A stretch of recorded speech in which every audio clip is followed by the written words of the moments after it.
Overthinking isn't wisdom, it's fear disguised as clarity. Let me show you what Stoics believed. Move or die. The choice is yours. Overthinking isn't just a habit, it's a trap we build ourselves. I used to get stuck in my thoughts, letting them twist and turn, but I didn't see the chains until it was too late. You think you're solving problems by overthinking, but what you're really doing is avoiding action. Have you ever felt like you're trapped inside your own mind? Thoughts keep swirling, colliding with one another, repeating endlessly without any resolution.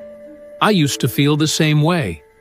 It was as if the thoughts were pouring down on me, heavy, suffocating, wrapping me in a never-ending loop. I would sit there, trying to think my way out, trying to find clarity in the chaos. But then, Kai said something to me I can never forget. The mind can't work in isolation. It needs the body to push it forward. I didn't understand it right away. I thought, what does the body have to do with it? Everything is in my head. But the truth is, the more I thought, the more tangled I became, trapped in those endless loops with no way out. One morning, feeling desperate, I decided to step outside. The thoughts were still there, swirling, but I couldn't stay locked in anymore. I started walking, then running. At first, it felt pointless, but as the sweat began to soak through my clothes, I realized something. Each step was part of the awakening. Each breath, each drop of sweat falling to the ground felt like a release from the endless thoughts. It wasn't that everything became clear all at once, but with every stride, every breath, every gust of wind, I felt my mind begin to quiet. Finally, I understood something very simple, yet so profound. Clarity doesn't come from thinking more. It comes from doing. It comes from moving, from shaking off the stillness that kept me stuck. Sweat became my reset, my rebirth. And I learned that when everything in your head feels paralyzed, sometimes all you need to do is take one step and then another, and the world starts to clear. And when I realized that action is the way to break free, I also understood that uncertainty isn't the enemy. Fear is. It was a beautiful sunny day, but I couldn't feel the light. I stood before the door, gripping the doorknob tightly. This door wasn't just an object. It was a transformation, the final choice. Behind it was the meeting room, where the name of my new company would be engraved on the sign. This decision held no certainty. It was only about action. The door opened. I stepped through without looking back. "I don't know if I'm ready," I said, my voice steady, though inside a storm raged. Jonas stood beside me, unshaken. Jonas met my gaze, his eyes unwavering. "Do you remember your first startup? Did you think you were ready then?" I didn't smile. I never thought I was ready. "Then why are you still standing here, waiting for what? Certainty is a trap." Jonas didn't move, his eyes cold yet full of power. "Are you going to stand here forever?" I took a deep breath, feeling every pulse in my body. The past failures, the doubts I had, all flashed like a movie in my mind. Then, only silence remained. I no longer felt fear. Only one choice remained. I looked straight at Jonas. "I'm not waiting anymore," I said, my voice firm. "I won't stand here any longer." Jonas nodded. "Good." The door creaked open, cold light from the meeting room flooding in, blinding my eyes. But it wasn't fear, it was clarity. Behind me, the shadows of doubt had vanished. All that remained was me, standing at the threshold. I stepped through, not looking back. Whether success or failure, I knew I had done the right thing, because I took action. And action is the only clarity there is. Don't let fear control you. Not certainty, not perfection. Only action creates clarity. Take action. Stop waiting. And in that moment, I realized it wasn't the uncertainty holding me back, but the endless what-ifs that kept me paralyzed. It was time to stop asking and start doing. Have you ever stood before an important decision, and the first thought in your mind was, what if I fail? What if everything falls apart? Have you ever found yourself trapped in these endless what-ifs so much that you couldn't take action? If you keep asking yourself, what if? You're blocking yourself from moving forward. One evening, I sat in my old office, staring at a contract. This wasn't just any contract. It was for a project that could change my life. It could take me to new heights, but it also carried the risk of losing everything. My hand hovered above the paper. I kept thinking, what if I fail? What if I lose everything? These thoughts were like chains around my mind, and I couldn't move. Then, I walked into Kai's shop. He didn't say anything for a while, just sat there in silence. When he finally spoke, it wasn't with sympathy, but with the calm demeanor of a man who had weathered countless storms. Let go of the what-ifs, he said. That won't save you. His words were like a splash of cold water, breaking through my doubts. But they also felt like a guiding light, showing me that only action could free me from this mental trap. It wasn't just about avoiding failure. It was about embracing the next step, regardless of the fear. In that moment, I realized something important. I wasn't afraid of failure. I was afraid of asking the wrong question. The what-ifs kept me stuck. But when I switched the question to, what's next? Everything changed. I felt the fear melt away. And the strange thing is, once I started acting, the what-ifs weren't so scary anymore. They became lessons, stepping stones toward clarity and growth. So, I took a deep breath, lifted my pen, and signed that contract. In that instant, I didn't just sign a piece of paper, I signed my commitment to move forward. From that moment on, I asked myself only one question. What's next? And now I ask you, will you continue to ask yourself, what if, and remain stuck? Or will you leave that question behind and ask yourself, what's next? Don't let doubt keep you paralyzed. The only way out is forward. Ask yourself, what's next? Only then will you truly step into your potential. As Marcus Aurelius said, life is not waiting for something to happen. It is about living fully in every moment. You can't live in the what-ifs forever. It's time to act. Moving forward doesn't mean having all the answers. It means deciding to move regardless. I didn't have clarity when I started, but I had courage. And that courage built the clarity I needed. Here's the truth I wish I knew earlier. If you don't stop overthinking, you'll be stuck forever. Your thoughts will drag you down, but you can rise. Right now. Enough thinking. It's time to move. What's the first step you'll take today? Start small. Just one action. And if this video has inspired you, share it with someone who's ready to change. Leave a comment below and tell us, what's your first step? Action is the only way to break free. Let's do this together. Silence your mind with action, and you'll find clarity. The question is, will you move? When you stop overthinking, you stop living in fear. Move or die. Hey, brother. Yes, you. You wear strength on your shoulders every day. For your family, for your work, for the world. But tell me something. Have you ever felt that, behind the mask, there's a quieter battle going on? Not the wars outside, but the ones inside. Where weakness hides in habits so ordinary, You don't even notice them. Be honest with me. Do you ever explain yourself too much, like you're on trial for your own life?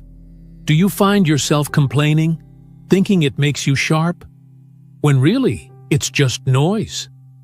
Have you whispered about others, only to realize you were leaking your own wounds? Or maybe silence scares you, so you fill every empty space with distraction.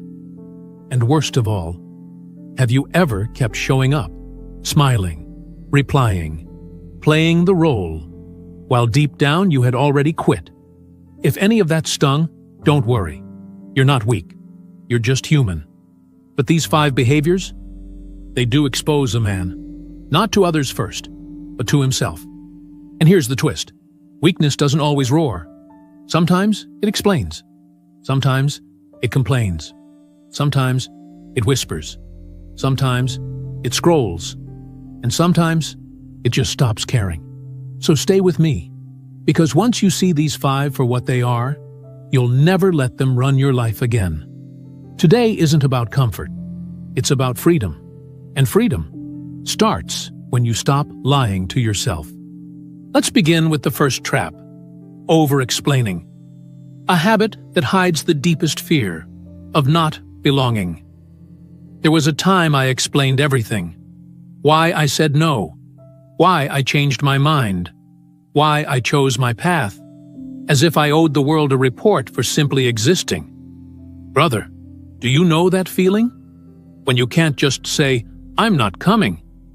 You have to build a courtroom in your head, play the lawyer, play the witness, and still lose the case. I grew up in a house where silence wasn't peace. It was punishment. A slammed door, the smell of cigarette smoke in the hallway, the kind of quiet that makes a child hold his breath. So I trained myself to explain everything, thinking maybe if I could make them understand, I'd finally be safe. I carried that habit into manhood. Declining an invitation, I'd write a 5-paragraph essay. A friend doubted my choice? I'd argue with invisible juries at 2 a.m., fighting for approval that never arrived. I could have written a PhD thesis just to say no to a barbecue. One winter, after my startup collapsed and betrayal hollowed me out, I posted a long explanation online, defending myself to people who never cared. When I shut the laptop, the room felt colder, and I realized the more I explained, the less of me remained. That's the trap of over-explaining. It looks like kindness, but it's fear. It feels like strength, but it's slavery. Slavery with a smile. Over-explaining is what a child does when love always came with a condition.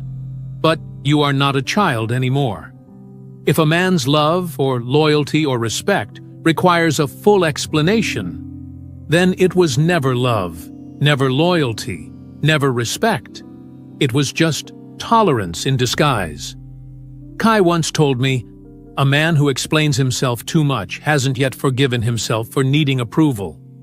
That line hit me like a blade of truth, because deep down, I still believed, if they don't understand me, they'll abandon me. So let me ask you, when was the last time you gave a speech? Not because they needed clarity, but because you needed permission? Pause. Breathe. Place your hand on your chest and whisper, "I'm not here to be understood. I'm here to be aligned." From that day on, I practiced short sentences. "No, thank you. I've decided this. I'm not going." Clear. Simple. Final. And yes, some thought I was cold. But I realized their judgment was their weight to carry, not mine. Over-explaining is like pouring water into a cracked cup. No matter how much you give, it will never stay. The problem isn't your voice. It's the vessel you're trying to fill. And sometimes, the bravest thing you can do is put the cup down and keep your water for yourself.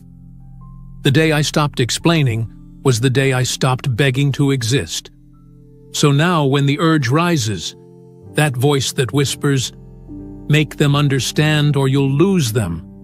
I remind myself, if my silence costs me someone, they were never mine to begin with. And I let my choices speak louder than my explanations. This week, practice answering once, with no footnotes. One clear sentence, then stop. So tell me, what's one place in your life where silence would be stronger than another explanation? If this part hits you hard, take a moment, hit subscribe. Not for me, but for the stronger man you're becoming. If over-explaining was how I ran from fear, then complaining was how I disguised my weakness. Complaining, the noise that hides a powerless heart. There was a time I thought complaining made me sharp. That if I could point out what was wrong with the world, it somehow meant I was above it. But the truth? I wasn't being wise. I was being loud, because I felt powerless in silence. Brother, be honest. How many times have you confused complaining with intelligence? I remember the week it broke me. I had just lost a major client. The deal I was banking on, gone overnight. Instead of sitting down and rebuilding, I spiraled into blame. I blamed the economy. I blamed my assistant. I even blamed Mercury retrograde, as if Saturn was keeping score of my invoices. At that point, even the planets were tired of me. I paced around my apartment like a lion in a cage. The clock on the wall ticked louder with every lap. The city lights outside flickered, but inside the air felt heavy, like the room itself was tired of my excuses. Finally, I called Kai. I said, "I don't get it. I'm doing everything right. Why does this keep happening to me?" He went quiet. Then he said words that cracked something open in me. "The world is not happening to you. It's happening through you. And until you fix the filter, you'll keep inviting storms to your window. Weak men curse the storm. Strong men learn to surf it." I froze, because in that moment, I saw it. I wasn't unlucky. I was addicted to complaining. It gave me a high, a fake sense of control. But beneath that noise was fear. Fear of being helpless, fear of being unseen, fear of being responsible for my own rise. Complaining isn't strength. It's the emotional version of scratching at a wound, hoping it will heal faster. But all you're really doing is keeping it open. If you grew up in a home where yelling meant power, where venting was the only way to feel heard, then maybe you inherited that noise, not as wisdom, but as survival. But here's the truth. Silence is not surrender. It's strategy. Kai told me, the strongest warriors don't raise their voices. They raise their standards. And then he added something I'll never forget. The day you stop complaining is the day life stops arguing with you. At first, it made no sense. But over time, I saw it clearly. When I stopped shouting at the waves, I learned how to surf them. The world didn't get easier. I just got stronger, quieter, clearer, more grounded. Now, when storms come, I don't curse the sky.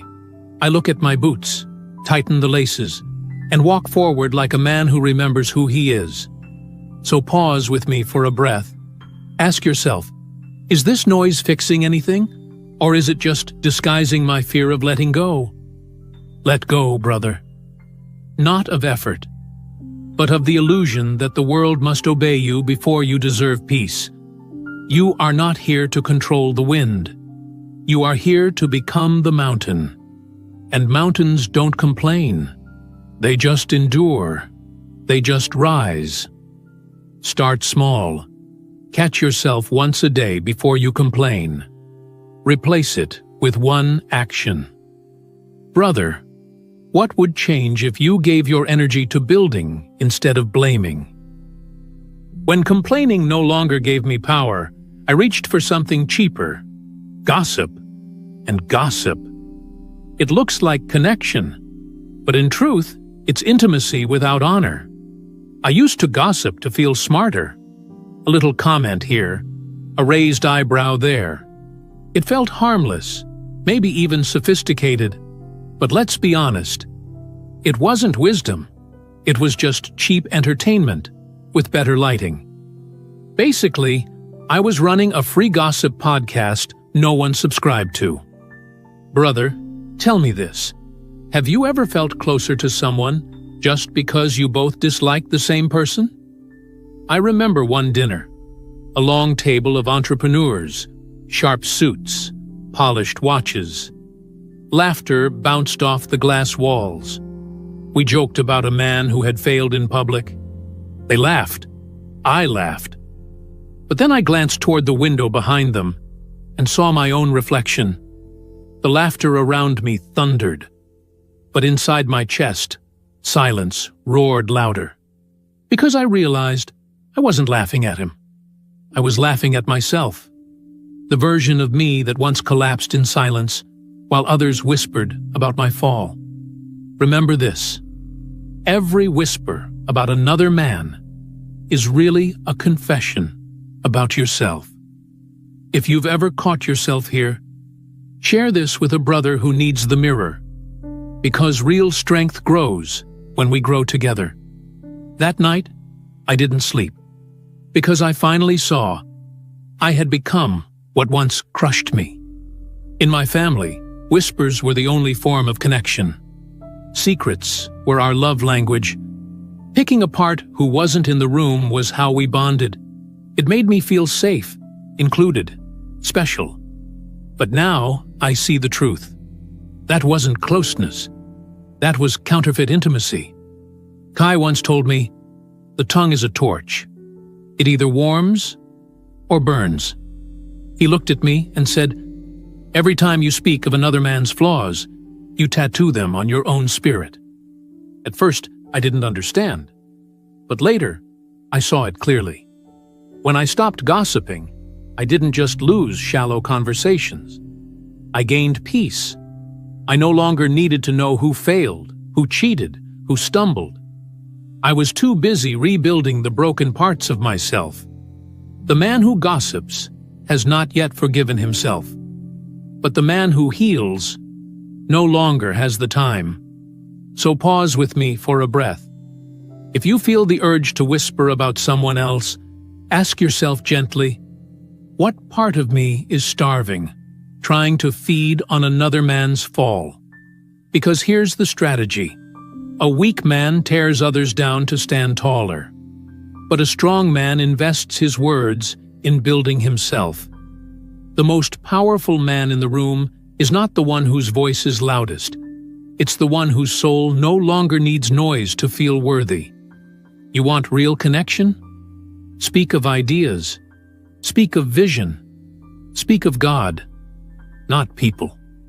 Because at the end of this life, they won't remember how well you judged others. They'll remember if your words made them feel safe or scarred.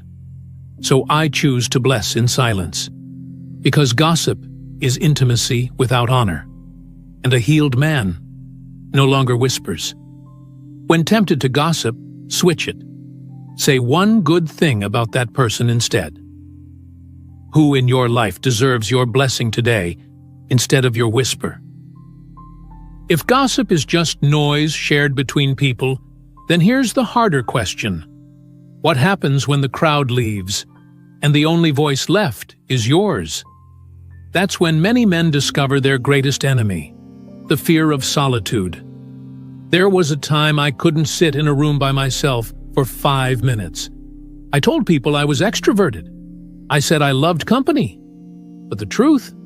I was terrified of who I might meet if the noise ever stopped. So I stayed busy. Music always humming. Messages always buzzing. Even when I was alone, I wasn't really alone, because I dragged distractions everywhere, like bodyguards protecting me from myself.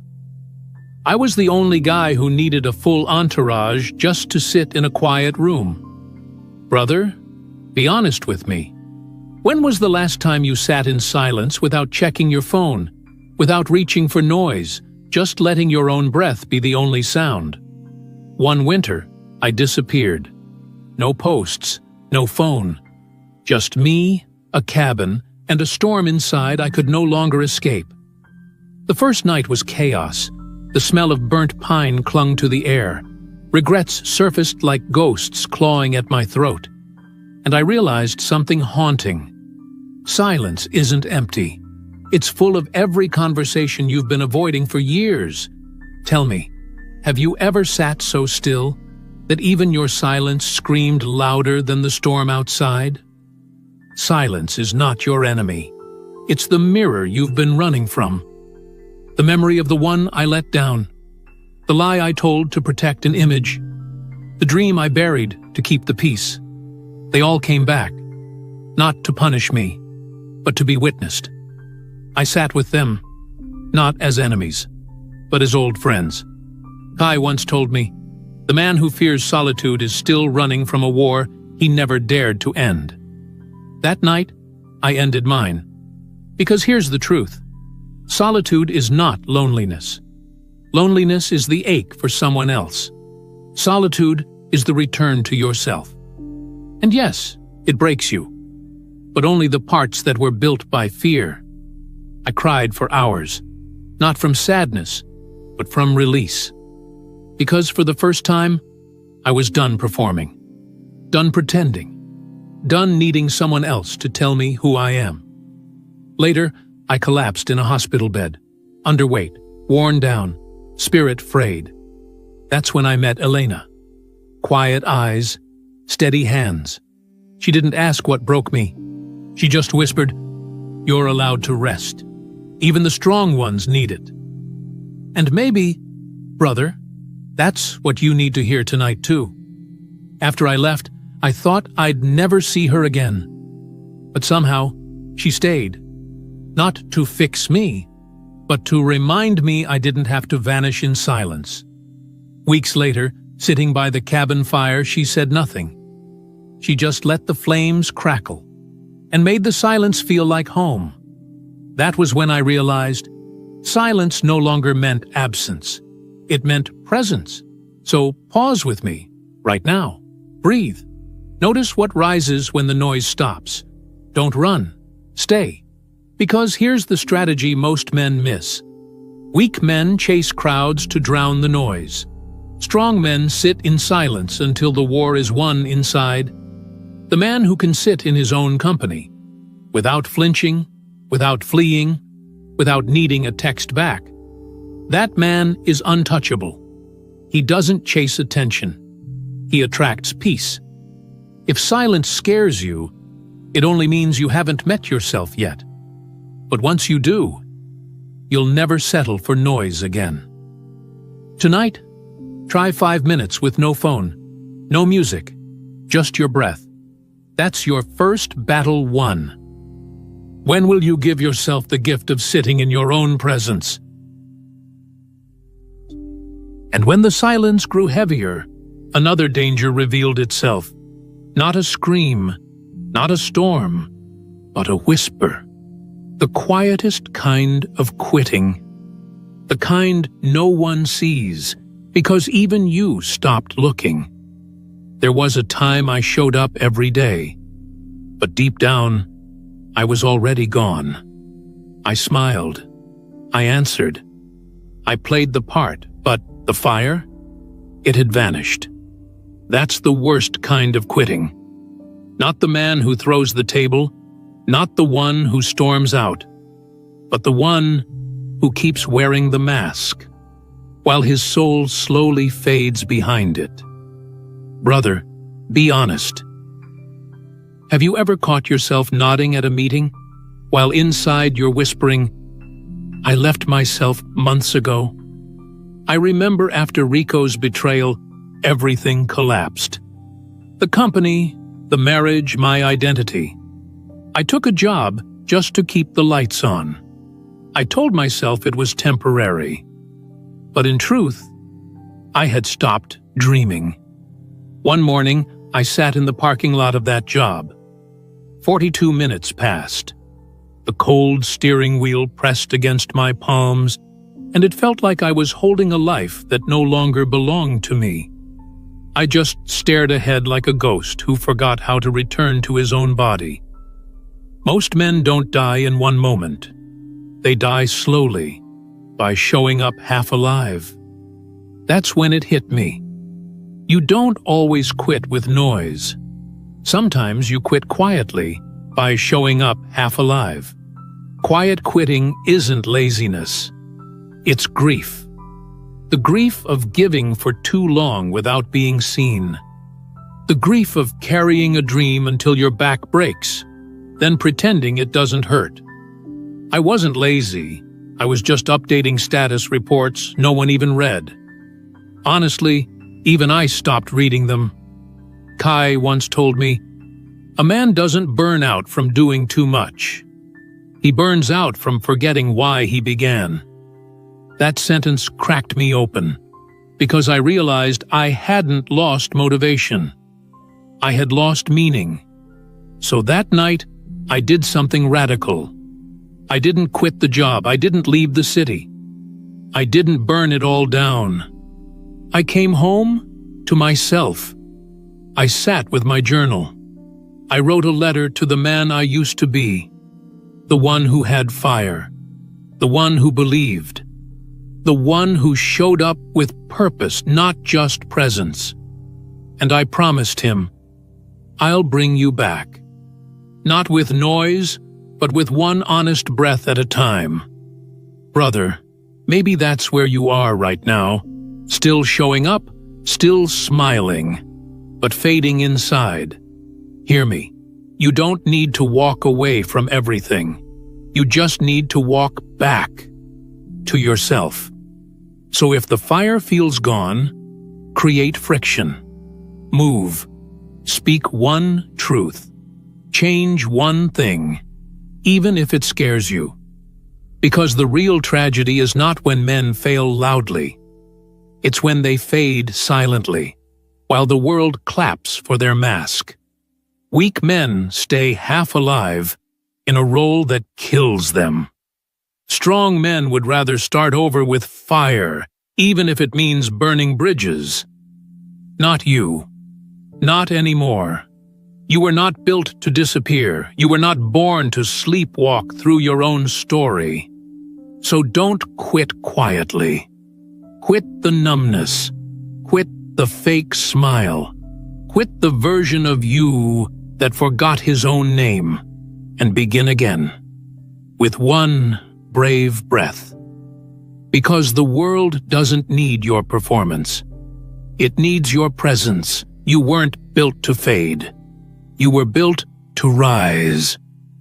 Write one line in a journal tonight. "I will return to myself." That's your restart button. What's one small action you'll take tonight to breathe life back into yourself? If even one line lit a fire in you, don't keep it to yourself. Share this with a brother who needs it, because real strength multiplies when it's passed on. Brother, we've walked through 5 mirrors together. Over-explaining, complaining, gossip, the fear of solitude, and the slow death of quitting quietly. Each one looks ordinary. Each one looks harmless. But each one is a doorway where a man can lose himself. And I know this not as a teacher, but as a man who lived them. I explained myself until my words became chains. I complained until noise drowned my strength. I gossiped until my whispers betrayed me. I feared silence until it broke me. And I quit quietly, until I could barely hear my own heartbeat. But here's the truth you must carry with you. None of these behaviors define you. They only expose the places where your soul is asking to heal. So if you saw yourself in any of these 5, don't run from it. Don't shame it. Look at it. Because what you face with honesty, you strip of its power. Remember, over-explaining? Stop begging to exist. Complaining? Stop arguing with life. Gossip? Stop leaking your wounds. Fear of solitude? Stop running from yourself. And quitting quietly? Stop pretending you're alive. and choose to begin again. The Stoics said, "It is not death that a man should fear, but never beginning to live." And they were right. So, brother, as you walk back into your world tonight, into the noise of work, family, society, carry this with you. You don't need to change everything in one day. You just need one honest breath, one silent stand, one decision not to explain, not to complain, not to gossip, not to flee, not to fade. And from there, the man you were always meant to be will rise again. Because strength was never about being loud. It was about being true. And the world doesn't need your performance. It needs your presence. Remember this: weakness doesn't expose you to the world. It exposes you to yourself. And once you see it, you can never unsee it again. So don't fade, brother. Stand. Start again. Your life is waiting for you.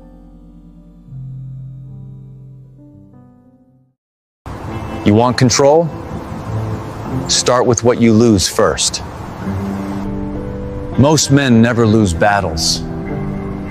They lose to what they couldn't master inside. Some nights are heavier than others. You've rebuilt everything, and yet the silence still hits. I write to breathe, not to teach. Maybe this isn't advice. Maybe it's just a mirror. And if it shows you a crack, maybe that's where you begin. Someone once asked me, "Have you ever lost someone just because you spoke too honestly?" I smiled, because I've lost more than that. Not because I lied, but because I was right, in the coldest way. I was 30 when she left. Our marriage felt like an old raincoat, torn just enough to fall apart in a storm. My startup was bleeding money, but I told no one. I just spoke to look strong, spoke to survive. That night, I was tired. She asked, "What's wrong?" I answered without thinking, "If you can't understand me, then forget it. I'm tired." Just one sentence. She didn't argue, didn't cry. She simply walked out and left a note. "You're right, but I can't live with the way you're right." I told myself I didn't yell. I didn't insult her. I thought I was calm, but truth is, I was sharp, like a freshly honed knife. A few days later, I spoke to Kai, told him the story, half joking, half mad. He just asked one thing: did you speak to be understood, or just to unload? That question cracked something inside me. For the first time, I realized my voice wasn't strength, it was a shield. From that day, I relearned how to speak. If I'm hurting, I write. If I'm angry, I walk. If I need to heal, I breathe in silence. I used to fear being misunderstood. Now I fear betraying my peace just to be loud. A friend once asked, "Aren't you afraid people will think you're weak if you say nothing?" I looked at him and said, "I'm not weak. I'm just done bleeding through every word I speak." And here's the part I never told anyone. The night she left, I sat alone on the balcony. Didn't cry, didn't call. But I could hear my heart screaming like a crowd inside my chest. That's when I understood. Silence isn't strength by itself. It becomes strength when you learn when to speak and when to let your light answer for you. Words aren't wrong, but the way we use them can kill someone trying to love us. There's something I didn't admit for a long time. The world didn't make me lose. The voice in my own head surrendered first. Funny thing is, I never truly failed. I just stopped trying because a quiet voice whispered, "Give up. You're not the one for this." That voice wasn't anyone else's. It was made from childhood doubt, rejection, and fears I never learned how to name. There were days I woke up and felt like my life had already been driven without me. No hands on the wheel, no map, just a restless mind pretending to be in control. And here's the irony. I thought I was a deep thinker, but in truth, I was just really good at overthinking. Kai once said, "Not everyone who thinks a lot is wise. Sometimes they just haven't learned to clean their mind." At first, I pushed back. My brain's always running. Why would I slow it down? But then I saw it. I wasn't thinking to move forward. I was thinking to stay stuck, just more creatively. That's when I started watching my mind like a stranger. When fear spoke, I asked, "Is this a warning or a leftover echo?" When stories appeared, I paused. Is this based on truth or just trauma dressed in logic? And when I felt the urge to quit, I asked the one question that pulled me back every time. If I don't believe in me, who else will?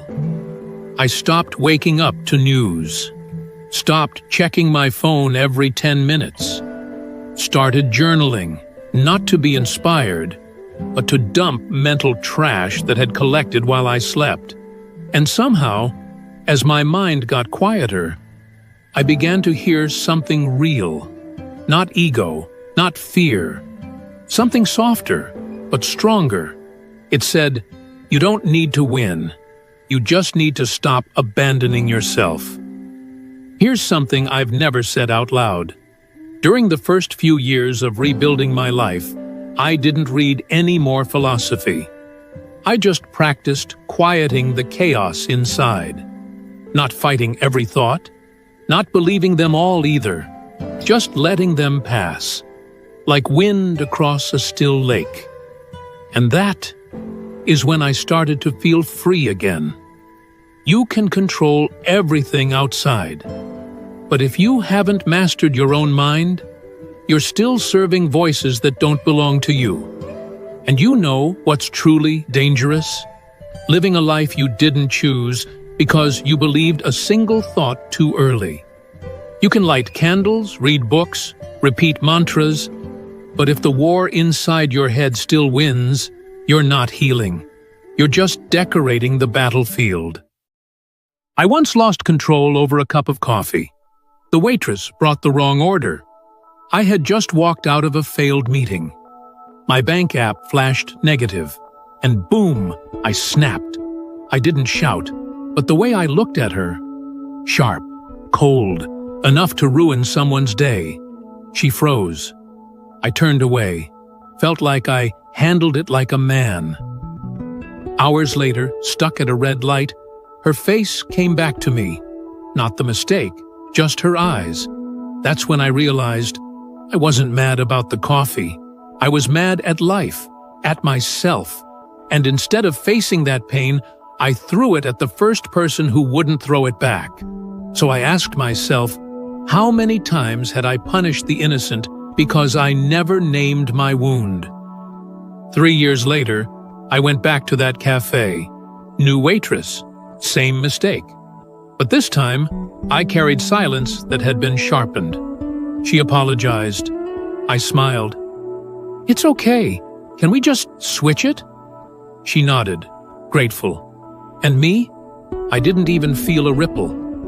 Kai once said, "If you can't control your mood, you're still being driven by ghosts you never buried." I didn't argue. From then on, I stopped trying to fight anger. I started listening to it. Sometimes what we call temper is just old pain in a new costume. So I gave my emotions names.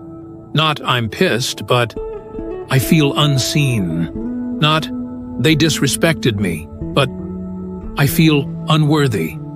And oddly, that gave me space to choose. Not react, rebuild. There was a day I almost slammed my hand on the table. Instead, I wrote down 3 lines, walked outside for 10 minutes, and came back like nothing happened. The meeting ended with a signed deal, one that would have gone up in flames if I had let my mood set the match. I'm not calm because I'm soft.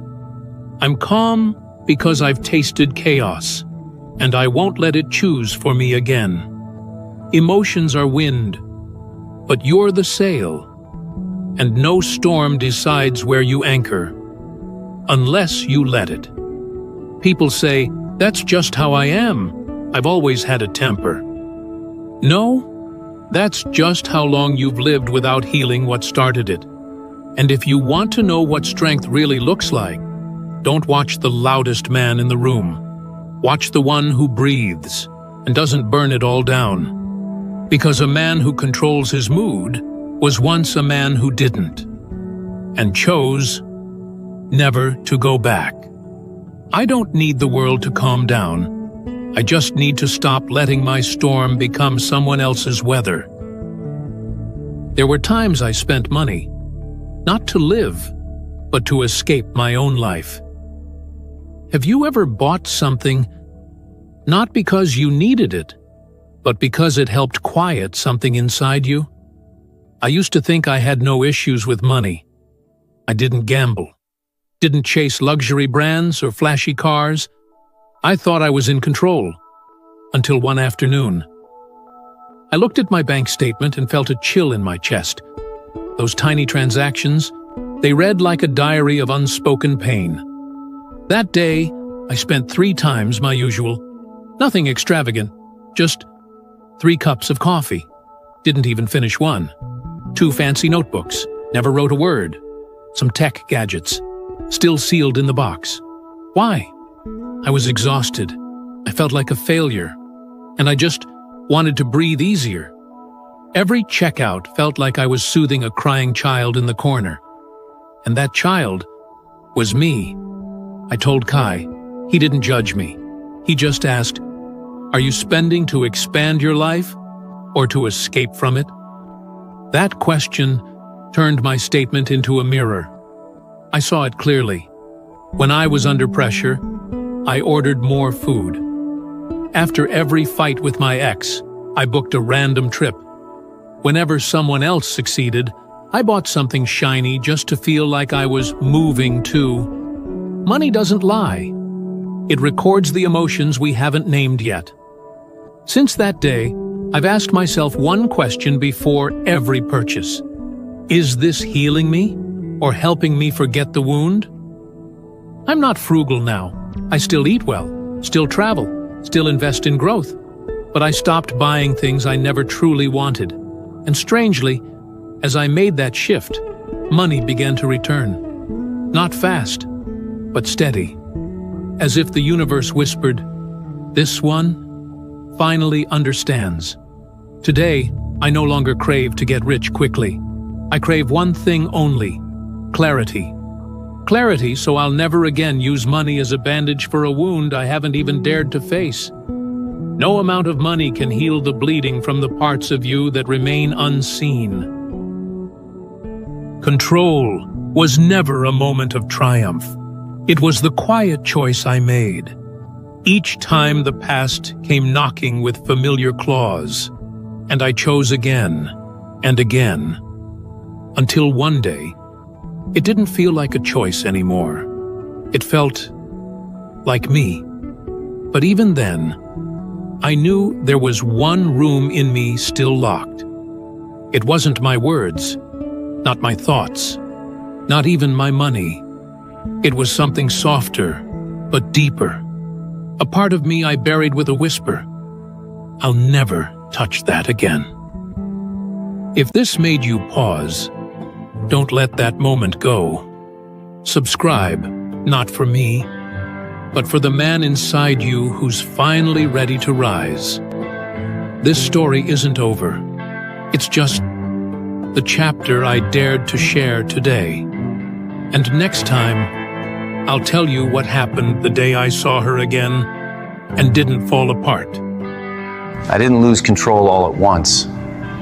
I gave it away every time I betrayed my peace. Now I walk alone, not because they left, but because I finally stayed with me.